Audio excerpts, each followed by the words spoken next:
So our next guest is Ibrahim Khawaja. Mr. Khawaja is a first assistant district attorney who's had an extremely successful career as a criminal defense lawyer in the local Houston community.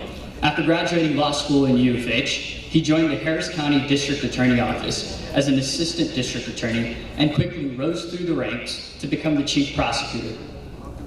He's been recognized multiple times as one of Houston's and Texas's best lawyers and has won multiple awards for his performances.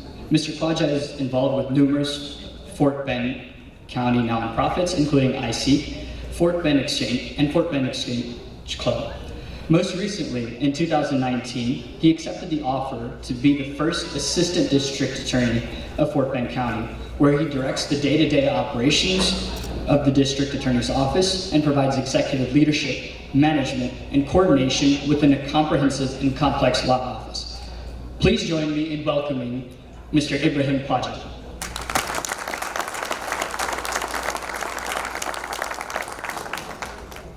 Namaste. So, we talk about diversity and inclusion. Did you guys expect tonight to hear from the Israeli Consul General of Houston and a Palestinian American at the same time at a Diwali event? That's beautiful.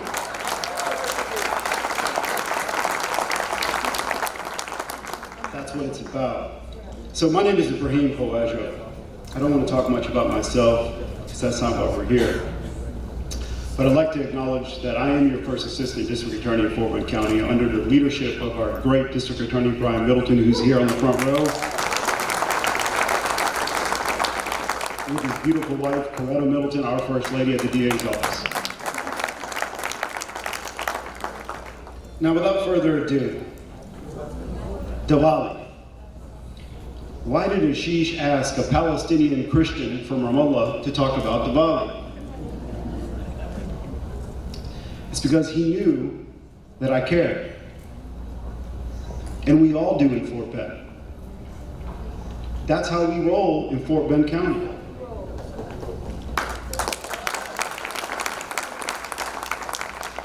So Diwali, also called Diwali or Deepavali, is a festival of lights that celebrates the triumph of light over dark and good over evil, and the blessings of victory, freedom, and enlightenment.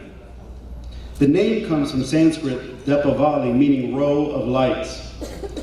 On the night of Diwali, celebrants light dozens of candles and clay lamps called diyas, placing them throughout their homes and in the streets to light up the dark night.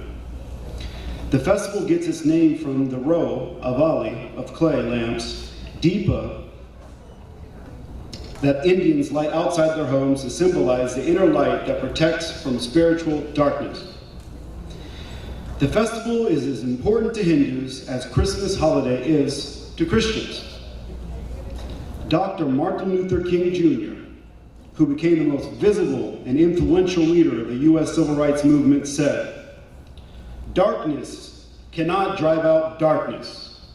Only light can do that." Diwali celebrates the idea that light has the power to drive out darkness, that knowledge drives out ignorance. Over the centuries, Diwali has become a national festival that's also enjoyed by non-Hindu communities. Diwali is primarily celebrated by followers of Hindu, Sikh, and Jain faiths. However, the holiday is celebrated throughout India, Singapore, and several other South Asian countries as a national holiday, meaning that people outside these religions may participate in Diwali celebrations too. Hindu, Sikh, and Jain communities in the United Kingdom, United States, Australia, and elsewhere around the globe also regularly celebrate Diwali. In Jainism, Diwali marks the nirvana, or spiritual awakening of Lord Mahavira on October 15, 527 BC. In Sikhism, it honors the day that Guru Hargobind Ji, the sixth Sikh Guru, was freed from imprisonment. Buddhists in India celebrate Diwali as well. In northern India, they celebrate the story of King Rama's return to Odioha after he defeated Ravana by lighting rows of clay lamps. Now listen, when I read this the first time, I was like, wow. I started thirsting to learn more about your faith. I became addicted to it. I couldn't stop reading. Because everyone only reads the outside. But the stories are beautiful and deep, and there's so much to it. There's no way in 1 week I could prepare to explain to you the significance of Dawala, but I'm going to do my best. Lord Rama is considered as the 7th incarnation of Lord Vishnu, who took an avatar to annihilate the demon king Ravana.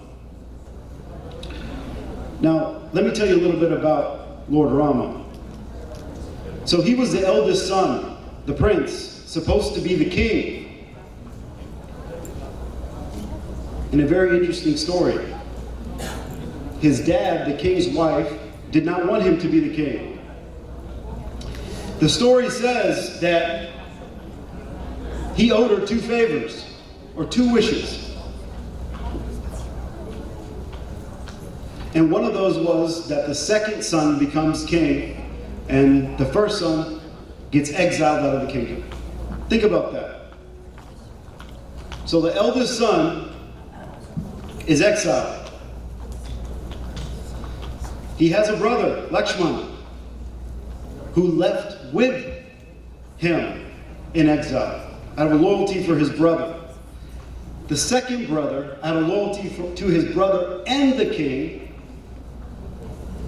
decided that he would not disobey his father, but he will instead hold the place of his brother and rule the country or help rule the country until he comes back to be the rightful king. I could talk for hours about what I read, but I'm going to fast forward a little bit to 13 years into exile. When Satiji, his beautiful wife, by all accounts, was kidnapped. Now the story goes that Ravana's sister tried to seduce Lord Rama's brother, and he did not fall for it. He showed his resolve. He did something else to her that I care not to say, but her nose did not look the same after that meeting. So then when she goes back and tells the demon, her brother, what happened, she also mentions how beautiful Satiji is. Sita. Thank you. Sita Ji. So then, Ravana, apparently the demon, takes the shape or image of this golden deer, or this beautiful creature that walks by her hut. And she was fascinated by this beautiful creature. And she told her husband and her brother-in-law about this creature. And so they went out looking for this creature. And as they were distracted, he got her. And he kidnapped her. And Vishnu was the king of Lanka, which I believe is Sri Lanka now. Is that correct? Yes. Okay. And so you read these beautiful and impressive stories about how they go and kill the evil demon. And then you read about the maps and how there needed to be a bridge. Can you imagine the engineering? You know, as a Christian, when I hear the story of exile and drama between families, I think about our story, the Jewish story, the Christian story, and the Muslim story of Abraham, right? The parallels hit me because Abraham and Sarah couldn't get pregnant, right? Do you know the story, the Christians? And so he had a son with Hagar, Ishmael, his oldest son. And then when Sarah was, by the grace of God, a miracle, had her son, guess what? She was like, they need to get out of here. So guys, we are all the same. the human race.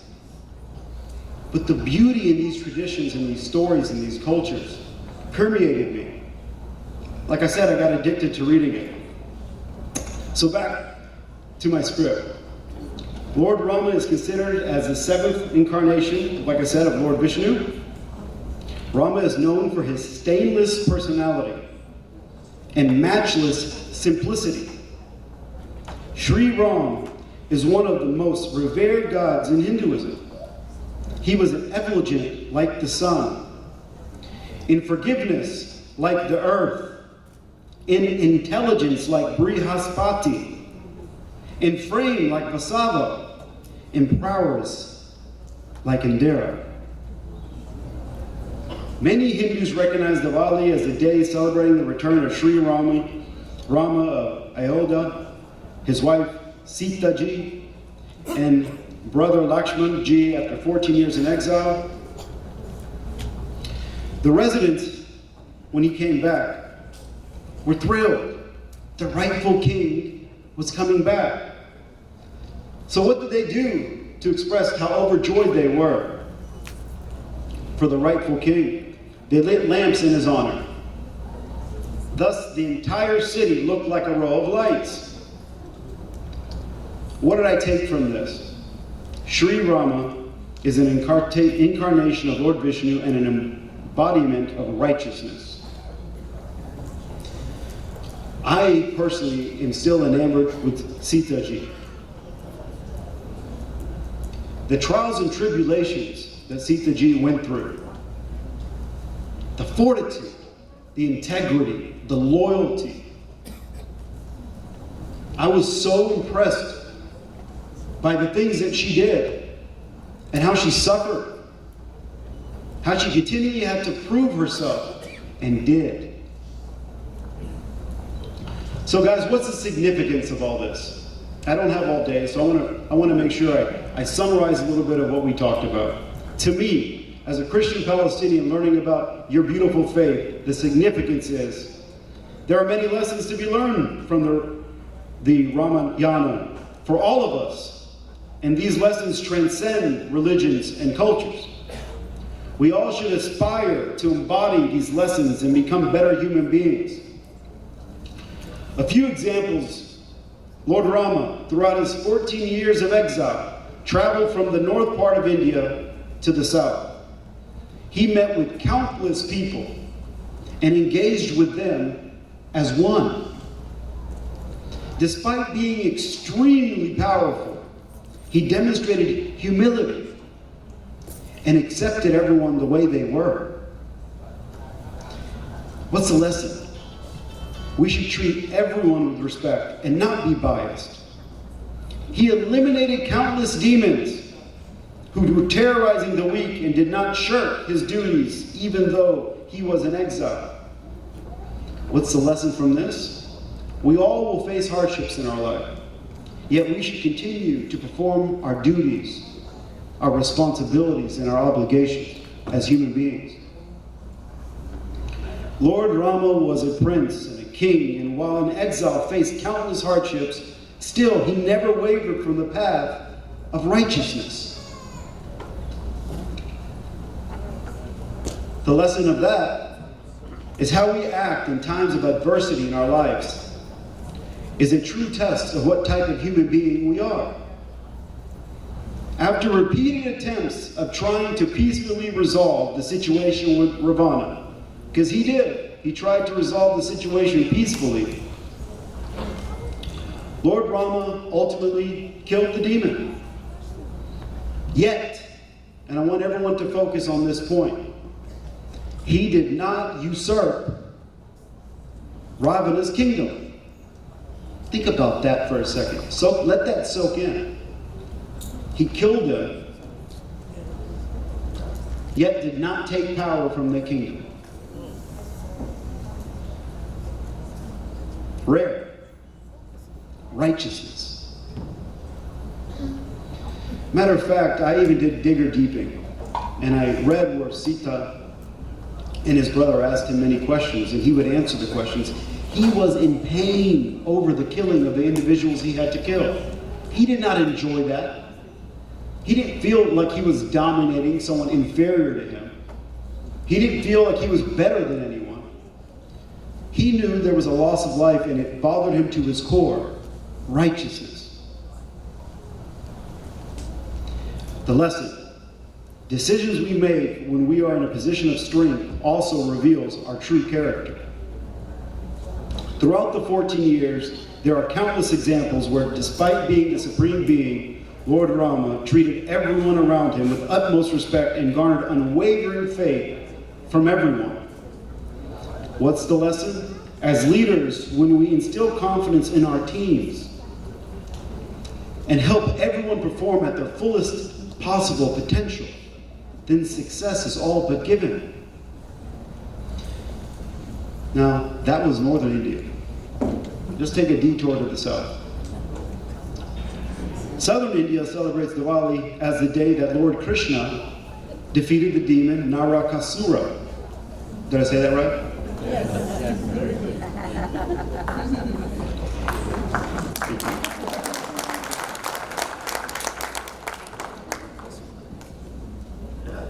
In Western India, the festival marks the day that Lord Vishnu, the preserver, one of the main gods of the Hindu Trinity, sent the demon king Bali to rule the netherworld. In most of India, Diwali consists of a 5-day celebration that peaks on the 3rd day with the main celebration of Diwali. In other places where Diwali occurs, usually only the main day is celebrated. Now let's go through the days. Day 1. Indians clean their homes and create intricate rangoli, designs made of colored rice, sand, or flowers created on the floor of the home. On the 2nd day, they are spent preparing or buying special food, especially sweets, called mithai, as well as praying for the spirits of ancestors in the afterlife. On the 3rd day, the main day of Diwali, families gather and celebrate by lighting lanterns and candles in their homes and in the streets, and by shooting off fireworks. In southern India, the 2nd day is sometimes considered the main day of celebration rather than the 3rd. Traditions of the 4th day vary, but a common theme is the bond between husband and wife. So husbands will often buy their spouses gifts to celebrate, and I assume that goes vice versa as well, correct?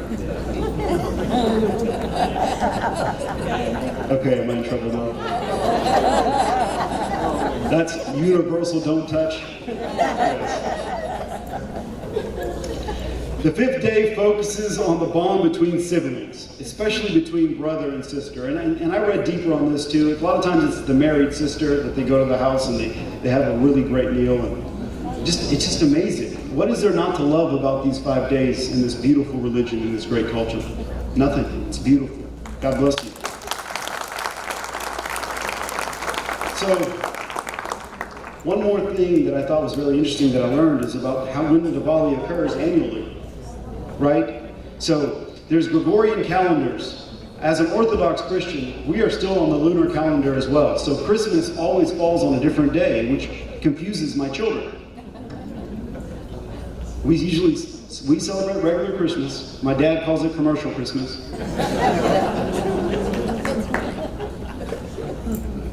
So Diwali occurs annually in autumn or spring in the southern hemisphere during the Hindu month of Kartik. Yes.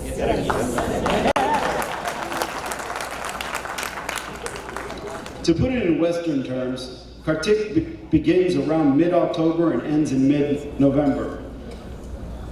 Specifically, Diwali occurs on the darkest day of the lunar month, which is the day of the new moon. This year, I believe, Diwali will be Monday, October 24th, correct? Because Diwali is celebrated by so many people worldwide, traditions are diverse. Though there are few common themes, including the lighting of candles and gathering of families, there are some diverse ways people celebrate this holiday. The main celebration, Diwali, takes place on the day of the new moon, when the sky is at its darkest, so a big part of the celebration revolves around light. Candles, clay lamps, and oil lanterns are lit and placed throughout the home, in the streets, in areas of worship, and floated on lakes and rivers. I just sit and try to imagine how beautiful that would be. Fireworks are also set off on the night of Diwali, said by some to ward off evil spirits. One of the most beautiful things about Diwali to me is a central theme of family. Wearing their best new clothes, families gather together to eat sweets and other special foods, light diyas, and pray for their ancestors. Businesses are generally closed or close early on Diwali to allow workers to celebrate with their families too. The feast can be quite extravagant, with table filled with special dishes. And again, sweets. And I conclude by saying, in Fort Bend County, our community celebrates Diwali together.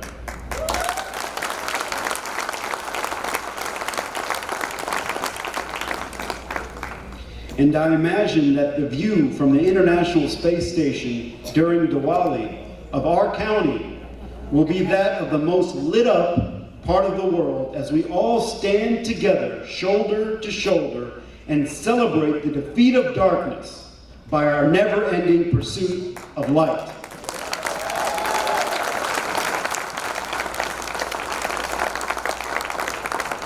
May your Diwali be free from darkness and abundant with light. Thank you. Namaste.